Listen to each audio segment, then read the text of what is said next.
Um, so it's so heartbreaking, so heartbreaking. Um, I have such a soft spot for addicts. Obviously,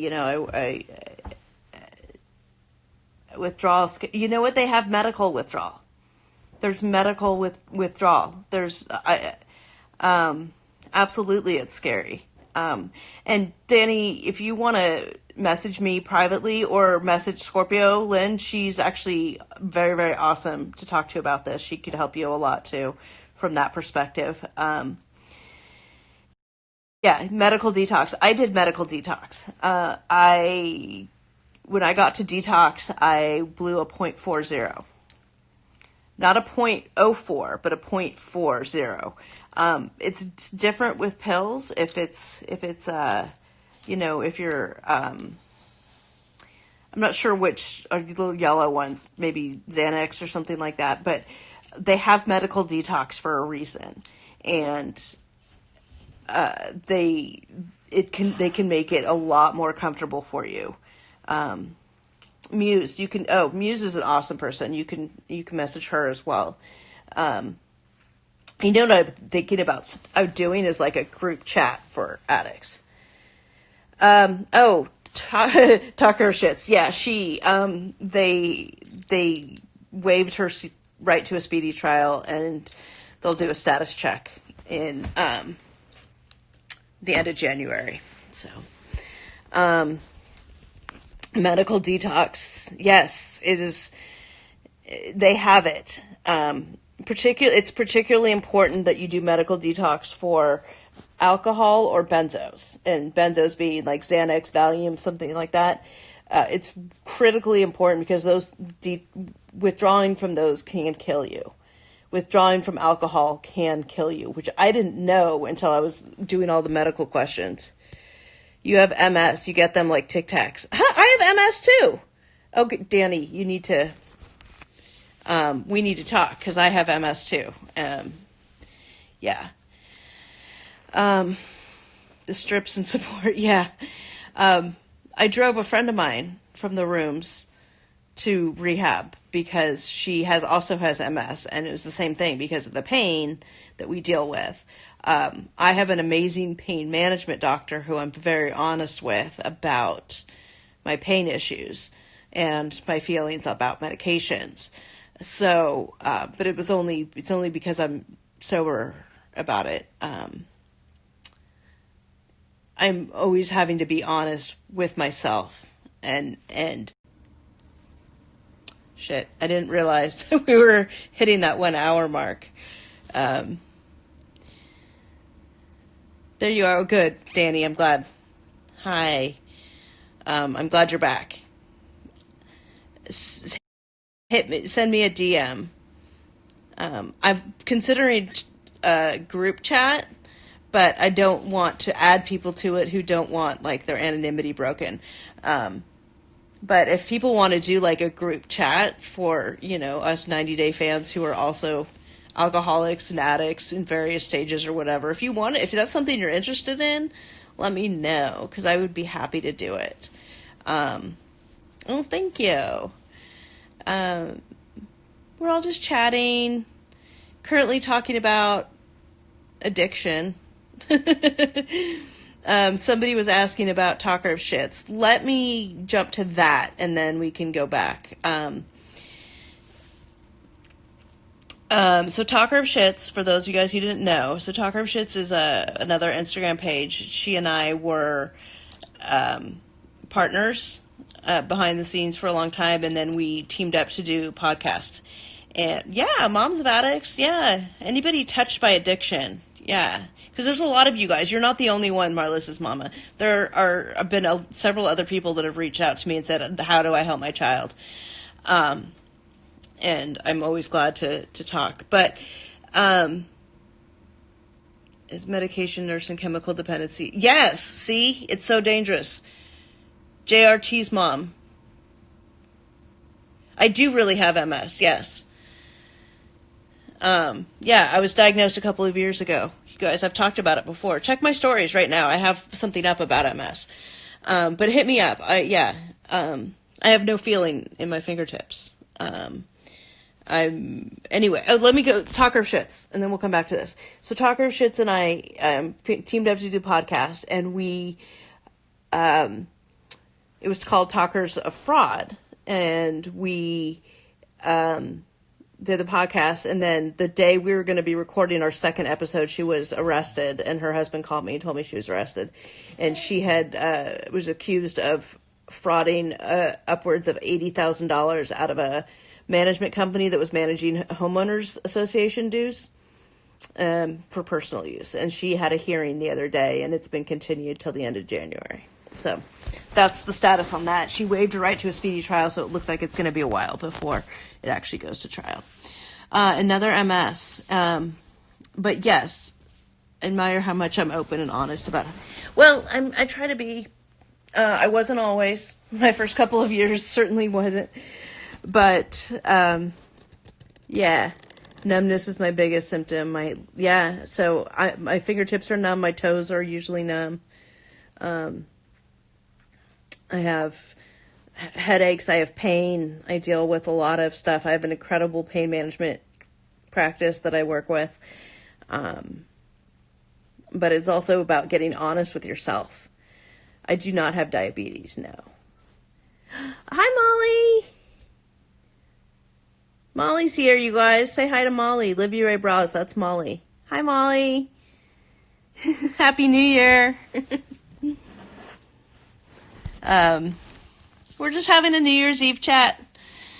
I don't do medical marijuana. I've never been a marijuana fan.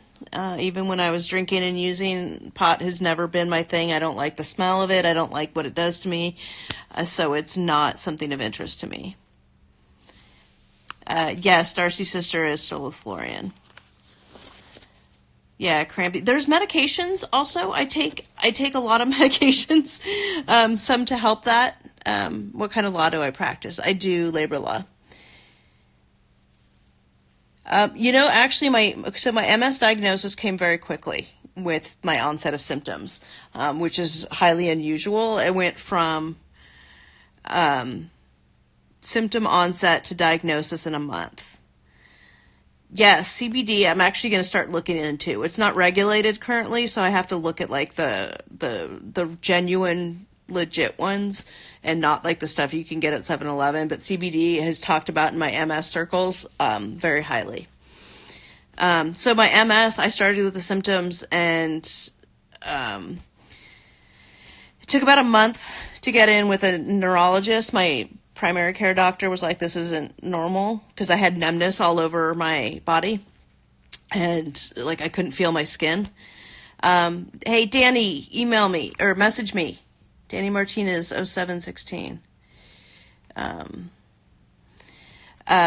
So yeah, yeah. Oh, see, brain, MS brain.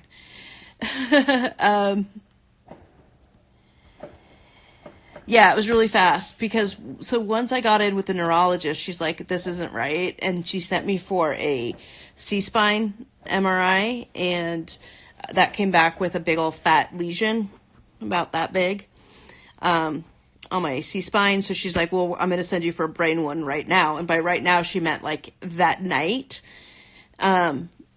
She sent me for it, so I like raced across town to get to the place, and we did the brain MRI, and I had my follow-up with her the next day because she wanted a wet read and everything, and that showed a handful of lesions, and so they sent me for the spinal tap, and so I had 2 MRIs and a spinal tap in like a 5-day period, and then while I was waiting for all the results of the spinal tap to come back, I looked for a different neurologist, so they wanted a second opinion. And by the time I got to that neurologist, I got an appointment with him, who is the head of the MS clinic at Georgetown University. So by the time I got in with him, all the stuff was back from the lumbar puncture, spinal tap, and it all came back with the appropriate proteins and stuff. And so it was confirmed. And at that point, I'd only had the one flare, and to this day that's still been my only like major flare. The thing about MS is that you can have an uptick of your symptoms go up and down regardless of what's going on in your lesions. So I deal with less symptoms, but I haven't had another flare like I did that diagnosed me, and I haven't had an increase in lesion activity. I've been on Gilenya, which is a DMT, disease modifying therapy, since I was diagnosed, and I've been on it for 2 years now, and each year that I get my full set of MRIs, it's all shown no change in lesions, so that's good. So it's doing what it's supposed to do. So far I've only had the one flare. I do deal with a lot of symptoms. I have a handicap parking permit because there's sometimes, especially in the summer when I'm really hot. In fact, I was about to turn the fan on right now, even though it's cold, because I'm constantly in this hot flash right now. Super, super crazy hot. I'm just like, I overheat all the time and my body can't thermoregulate. Once my body gets hot, it can't cool itself off. I am not on disability. No, my job is such that it has not interfered with my job. I do have reasonable accommodations at work, but I'm not on disability. I can still do my job. And that's only because, like, when I was diagnosed with the MS, Cassia, let's talk. Yeah, let me get back to that. When I got diagnosed with MS, I also changed jobs at work, where I switched out of I was litigating, I was in the field, I was constantly on the run, out running around all hours of the day and night, meeting with the public, doing all kinds of things. In trial, it was actually the stress of a trial that brought on the flare that diagnosed me, because I had just come out of trial. I switched from that litigation job to the one that I'm doing now, where I work from home 3 days a week, or if I'm having a bad day, I can work from home that day. My accommodations are such that they're really awesome, and my job is such that I can do it.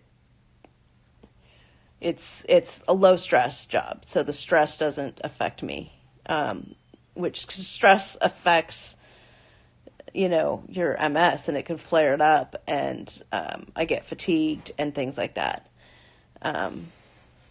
Is that what I have MS? So yeah. So the fatigue, is that the numbness on one side of your face and now body? It could be. I mean, that is certainly a sign, but the thing about MS is that you have to diagnose it as a whole process. There's radiological, there's clinical, there's labs, there's all kinds of things, and it's also, you have to rule out other stuff. Let me go back to this, to alcoholism and my rehab stuff. So Cassia, you can DM me also, and we can talk more about this, but what got me to rehab was sort of, I was sick and tired of being sick and tired. Like, I had gotten to the point, okay, go to bed, Columbia, thank you. I'd gotten to the point where I didn't know how to go on anymore the way I was, but I didn't know how to stop. Like, I couldn't see a life without alcohol, but I couldn't see continuing to live the way that I was. And Patricia, that's one of my little kids, you guys, not my real one. She adopted me as her mommy, Patricia. Everybody say hi to Patricia. Why are you still up? You go to bed. It's one of my adopted children. Oh, I had this moment of clarity, and in fact, I mean, I was in and out of a blackout, to be honest, because I was drunk. I'd come from this. It was Columbus Day weekend. I had spent in Atlanta for a work, like, not a work function, but a union function. My union that I was a member of, a union convention, and I was basically drunk the whole time. And I remember coming back, I was at the airport, and I had to pound, like, guzzle 3 glasses of wine to stop shaking enough to make it through security. And then I remember going to work on that Tuesday and then coming home and drinking and just continuing to drink. And I had some kind of moment of clarity, my God moment. I don't know what it is. I know now it was like my higher power. Something caused me to pick up the phone and call some random number. And I ended up on the phone with a rehab. And a couple days later, I was on a plane. And I've been sober ever since, by the grace of my higher power and the women in the rooms and my rehab and the willingness and openness. And because there were other people who talked about it like this that helped bring it out of a stigma and make me believe that I could be an alcoholic also. And I am. I mean, there's no doubt I've earned my seat in those rooms. I'm a big believer in the 12 steps for a lot of reasons. I understand that that's not the route for everybody. I can't speak to any other route of recovery because the rehab I ended up at was a very heavy 12-step based rehab. And then I, just kept going to meetings when I came back from rehab because that's just what I was taught to do. And I've made incredible friends and it's just where I am supposed to be. Scorpio is great to talk to about this stuff. She's got a lot of experience from being the non-addict in the situation. I'm happy to talk to any of you guys about any of this. I know it sounds cheesy, but I had this silly little, Instagram account, right? Because I was a super fan and I was digging into John and Rachel or something. And it turned into this platform where, I do all of this stuff. But at the same time, I get this weird platform to talk about my recovery and my addiction and my MS and my life. And for some reason, that resonates with you guys. And I've been able to touch people in that regard. And who would have thought that this 90 Day Fiance blogger account thing and now podcast, like, this is the most random thing in the world, right? But it's incredible. Oh, you were going to fix the alcoholic. Yeah, I think my ex-husband said that about me too. We were married for 13 years. And it was still after we divorced, it was still 2 years before I got sober. I think he thought he was going to fix me. He tried. And I remember when I was doing my amends to him, he was like, I always kept thinking, like, if I just said this or did that or said something differently, like, would that have changed it? And I was like, no. It took what it took to get me sober. Hey, Doug, you're probably drunk right now, aren't you? We're talking about sobriety, actually. Have you gotten Skype? Can interview you? Anyway. I'm happy, like I said, I'm happy to talk to you guys, any of you about this. You can message me. Call me Skins. Okay, good night.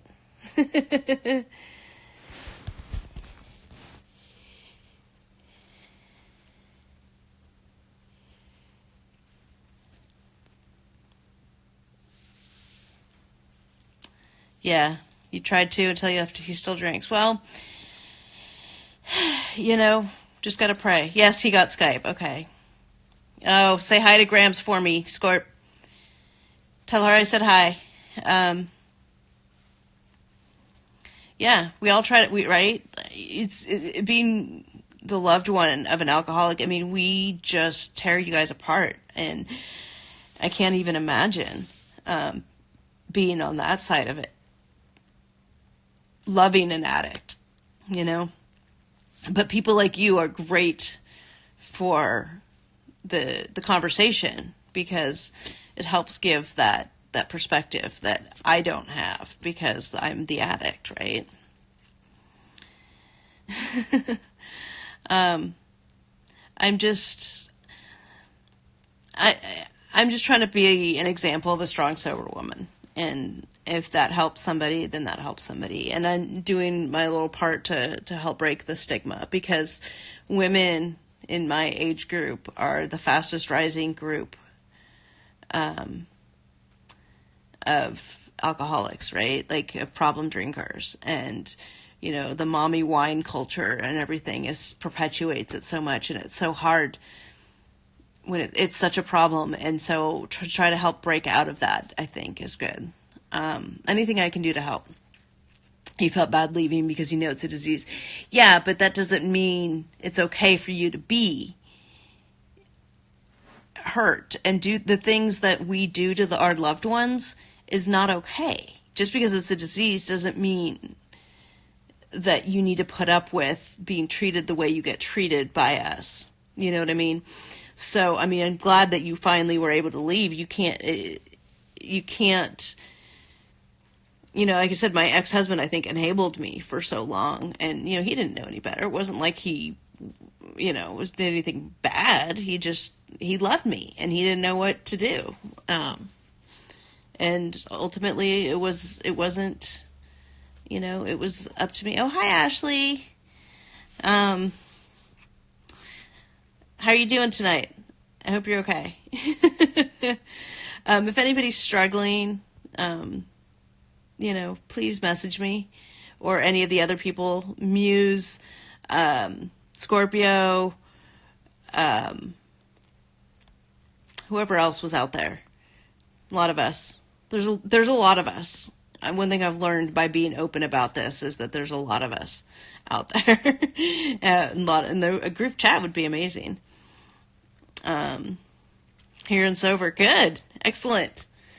In my home group, we, when we do our chips and stuff, we always say, okay, and everybody, you know, raise your hand if you've got a year or more of sobriety. And, you know, people raise your hand, and then raise your hand if you stayed sober today is one of our things, you know. And so that's always nice. That's what matters. Did you stay sober today? That's what matters, you know.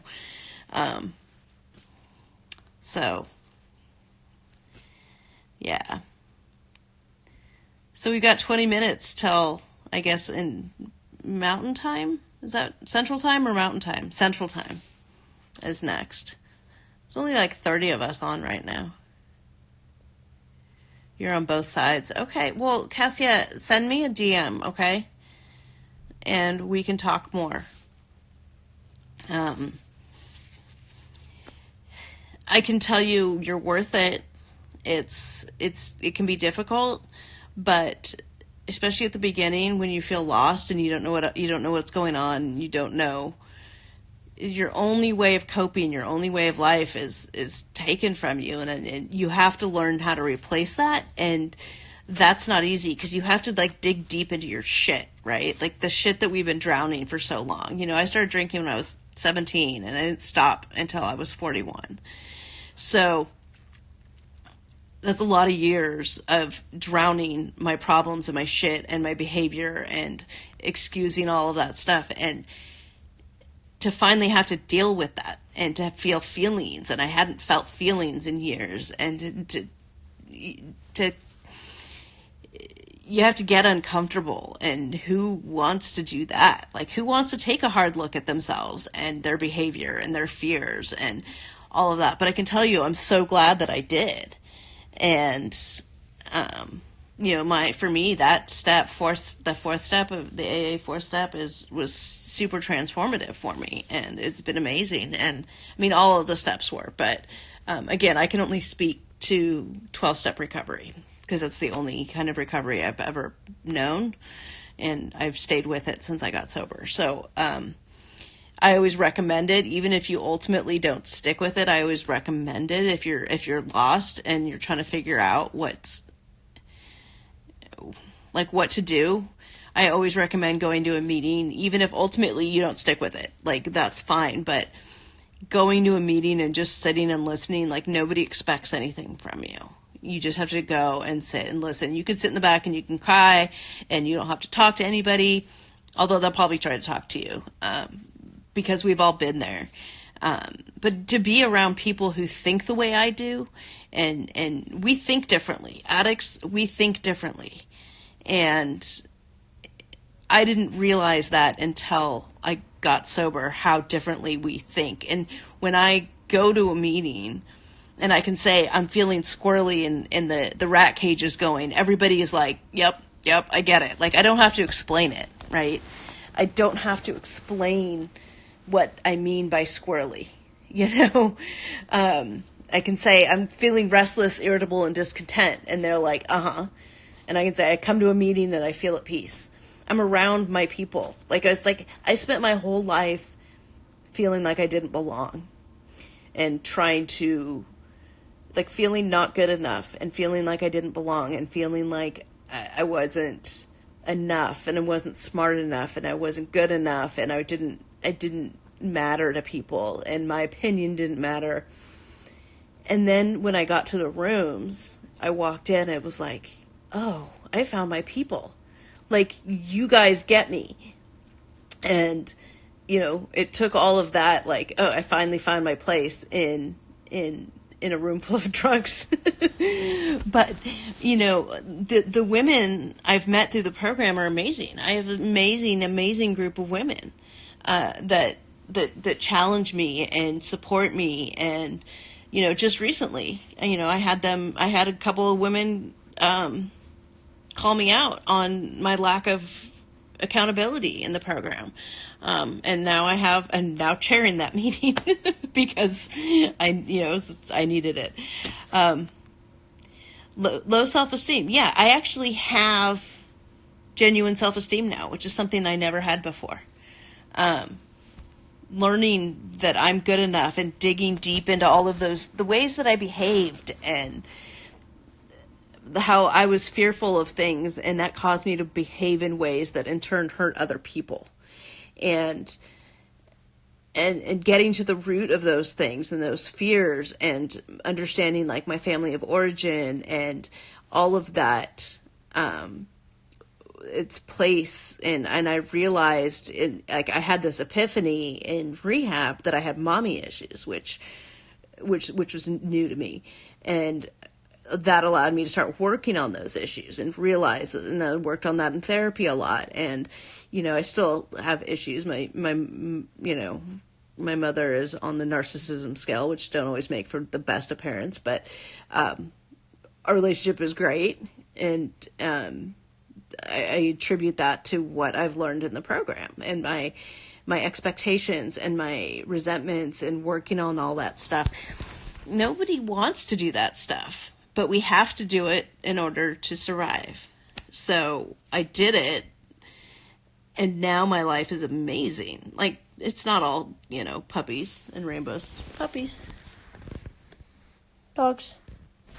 But I can deal with that stuff now, you know?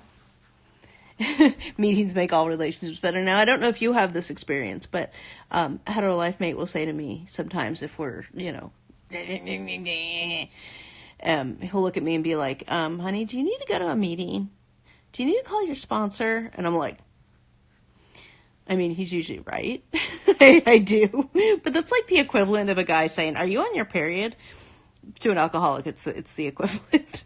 But he's usually right. I do need to go to a meeting usually, or call my sponsor, which I have a new sponsor now, and I'm working with her. And she actually gave me an assignment. She had me write down all of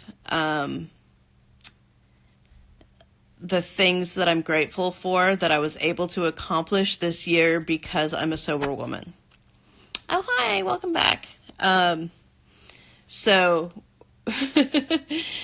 yeah, so because I'm a sober woman, so I had to write all this stuff down, and like, it's like, just really think about it, like, oh, I can do these lives on my Instagram because I'm not crazy drunk, right? Like, if I was drunk and stupid, like, there are people that will do it, you know? I couldn't do these on a regular basis if I was drunk because I'd be running my mouth, I wouldn't say the right things. You guys tell me I'm classy, you know,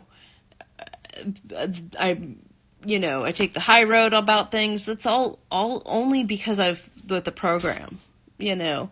I'm very active in my son. My son does drama, right? Baby Frada does drama, and you guys know I'm always running from those events. I couldn't do that. I mean, spend my Fridays and Saturday nights at the theater, at the high school theater, driving kids back and forth to like IHOP at midnight. Like, no, I would have been super resentful because I couldn't drink, right? But now I can do that.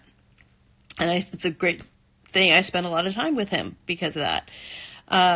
You guys saw Patricia pop in earlier. She's one of my theater kids.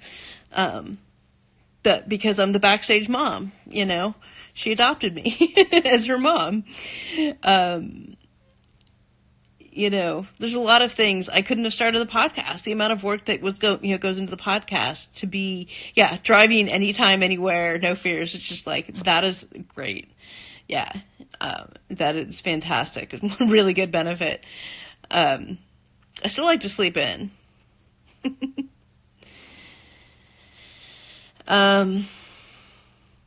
We got another 12 minutes till New Year's for Central Time, people.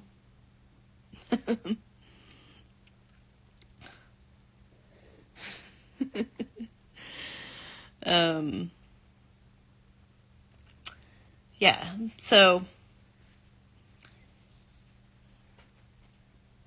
Quavo is on. I'm gonna head out. I don't know what that means, but okay. Bye. Thanks for stopping in. Actually set and meet goals. Yeah. I had my work appraisal this year. I got an outstanding, which is the highest rating, which I'd been working for years. I was a terrible employee. Yeah, these will be posted to my YouTube, although we're just talking like addiction and stuff like that. Yeah. We're not really talking too much show stuff. We're just keeping each other company. Avery's not in Syria now. We're just keeping each other company.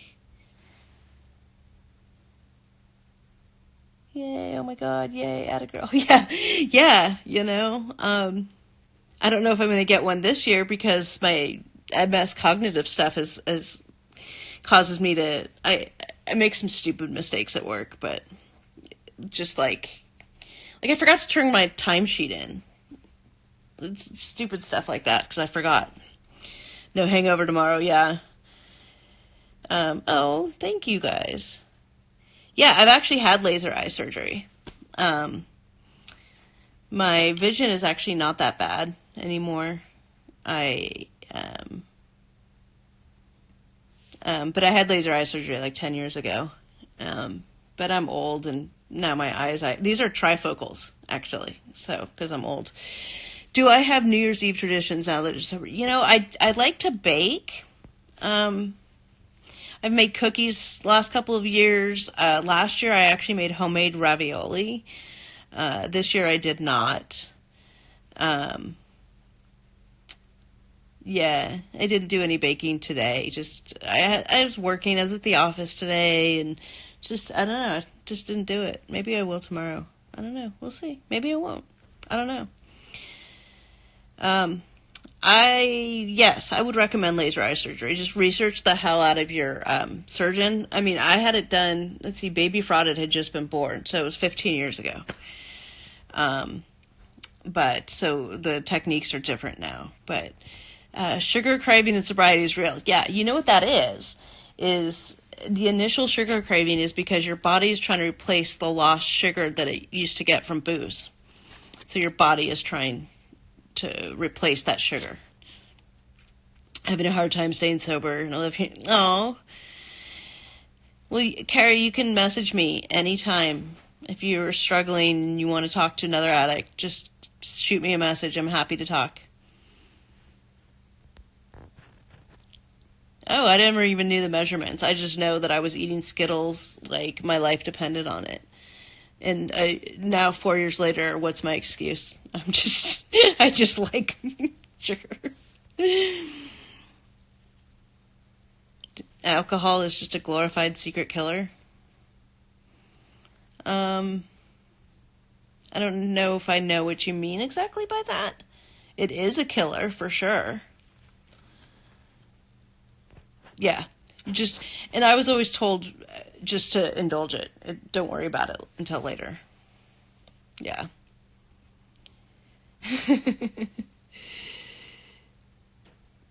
Yeah, the cravings, yeah. Just give in to them, deal with the sugar cravings later. And then I had to quit smoking when I got diagnosed with MS, so that was a pain in the ass too.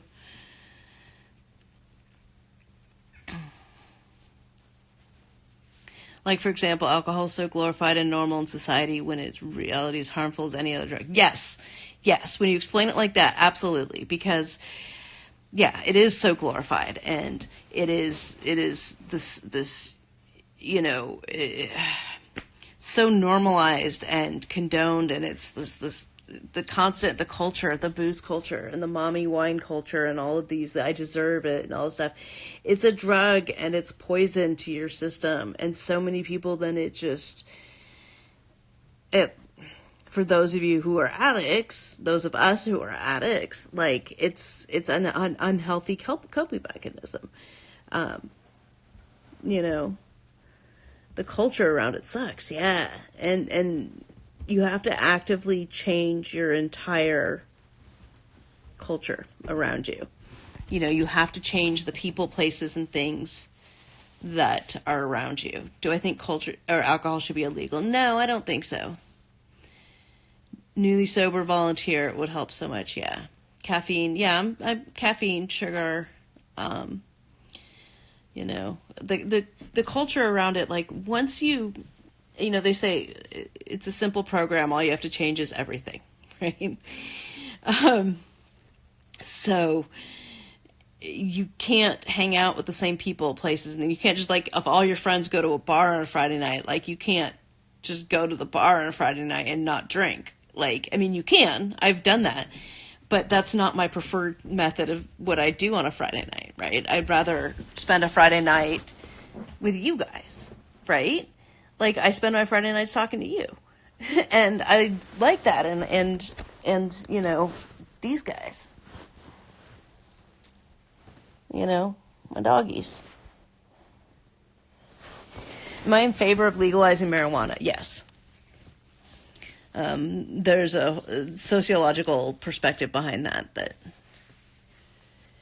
people don't like you counting their drinks. I know, but that's such an alcoholic thing to do. We obsess over alcohol, right? Of how many drinks. We know how many drinks everybody's had. We know how many drinks, but that's exclusive to alcoholics. Non-alcoholics don't do that. Non-alcoholics do not do that. And so, always obsessing about that. So my dogs' their real names are Luna and Tony Soprano, but we mostly call them Snack Pack and Lunchbox. So, because Lunchbox, Tony is huge. That's Lunchbox, and he eats everything. And then Snack Pack is she's little. How would you define the American dream? Jesus, is this like I feel like I'm back in college, or it's like a college entrance exam. The American dream, or just a dream? Like, everybody just needs to be happy and serve others. Like, be of maximum service. And I think it'd be fine. I have 2 dogs. I also have 2 cats. And a bearded dragon. And we no longer have the hamster. R.I.P. Gizmo. He died. So yeah. Lots of animals. So, what is it? They say, we have a few minutes. It's like 4 minutes until New Year's for Central Time. Sorry, Gizmo. We used to have 2 hamsters before Gizmo, and those died also. But there was a hamster homicide situation, and it was bad. Happy New Year from Nigeria. Hi. 90-day talk. We haven't been talking about it much. I think we did for the first hour. Oh, thank you. There's a lot of people who don't think that same way about me, so I appreciate it when you guys say that. There's certainly a lot of people who don't like me and they let it. Oh yeah, so the hamster homicide, I'll tell you guys that story in a minute. Happy New Year Central Time. Yeah, we've got like couple minutes. So, yeah, baby step-frotted was feeling sad one night, and she wanted to snuggle with her hamsters. So she put the hamsters in their ball with their bedding because she wanted them to be comfortable, and she put a lot of bedding in there, and she snuggled the ball, and they suffocated. So she was devastated in the morning. Yeah, it was bad. It was more like manslaughter because she didn't have the intent to kill. But then we got Gizmo, and Gizmo died of natural causes. So now she wants something else. I think she wants like a guinea pig or something next. I don't know what's next. Yeah, it was sad. It was a sad situation. Yeah. Yeah, for those of you guys who do like me, if you happen to be on Apple Podcasts at all, if you go in and leave a 5-star review, like a written one and the 5 stars, that would be much appreciated. There's somebody that's out there there's a campaign against me. So anything that can help. If you do like me, it'd be great. 1 minute. 1 minute. Oh, there's only like 30 of us on. Oh, thank you. Thank you. Where are my mountain time people or central time people? No, Apple's the only one that Apple Podcast is the only one that has it.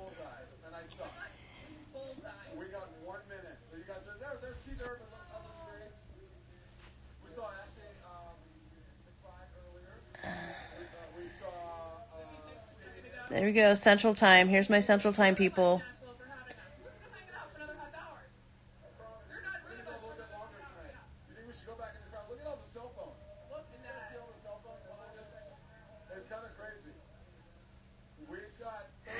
I don't think I'll be around for Pacific Time. Sorry, Callie. What's the name? It's called the Fraudcast. Oh, hi, Hanakawa. You're back.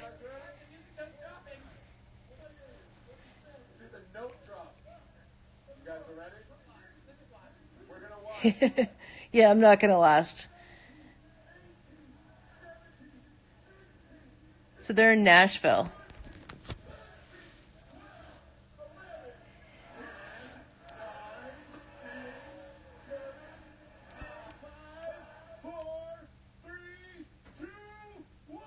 Ooh, Michael just bitched out his live? Really? Yeah, Cactus Fruit Juice, that's Hanakawa, my co-host, for those of you guys who don't know. She's in Arizona. Happy New Year, Central Time.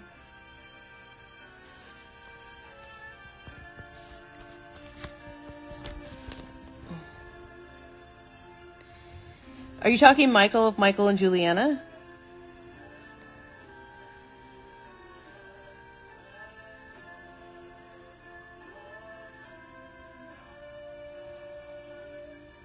Hi, Scorp. Oh, is Grams okay? Is she appeased? Yes, that Michael. Okay. Well, somebody will have to fill me in on what he said.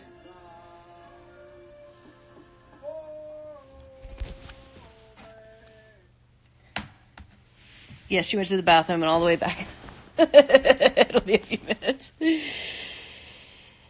Well, this is the same grandma who was making like chicken and asparagus for Thanksgiving. So, Grams, I don't know Grams. We love Grams, but come on, Grams.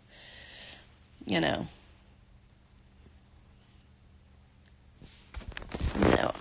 actually need to get something to drink because I am done. You guys are going to come on a little walk with me as I go to the kitchen.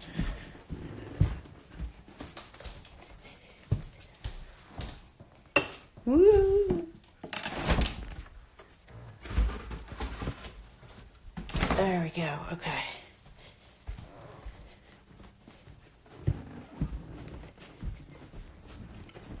Still have my Christmas tree up, by the way, guys. It's my Christmas tree. Whee! there's a cat. You guys want to see my cats? There's Winnie and Cosmo. Cosmo's the orange one, Winnie's the black one.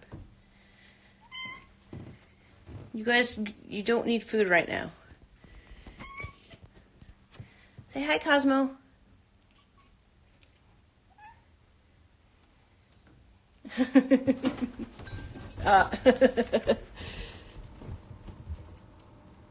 And Tony trying to go up the stairs, but there's a gate. Sorry.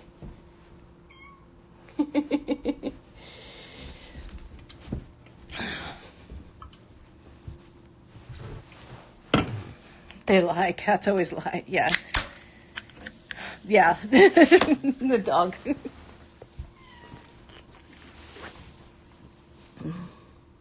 This is my passion fruit sparkling water from Wegmans. I live on this stuff. So, funny story about my cats. They're named Winnie and Cosmo. They are named after Las Vegas casinos. The Wynn and the Cosmopolitan, because that is such an alcoholic thing to do. I'm not drinking beer. It's sparkling water.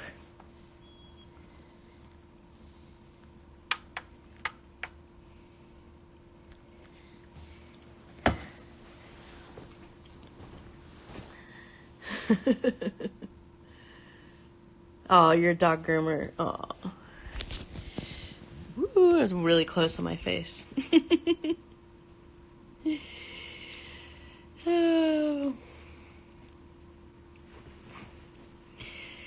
Well, you guys, I think that's all I can do. I don't think I can do Mountain Time, and I certainly can't do Pacific Time. So it's 1 a.m. I need to go to bed. Yeah, because I'm an alcoholic and I name my cats after Las Vegas casinos.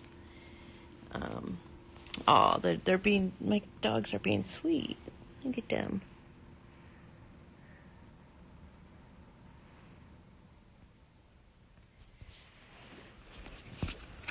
Yeah, well, thank you guys for joining in. If you want to message me, feel free to do so. I'm happy to talk. I'm glad that you guys were all around. At least I picked good casinos.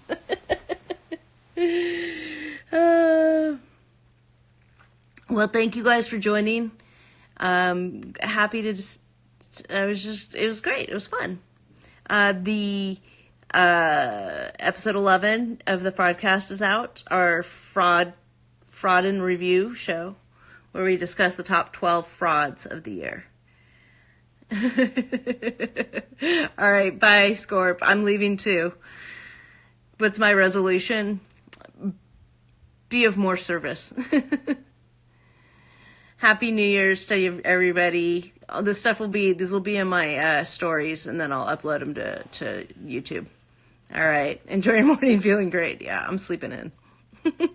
I'm up way too late. All right, you guys, thank you. Love you all. Bye.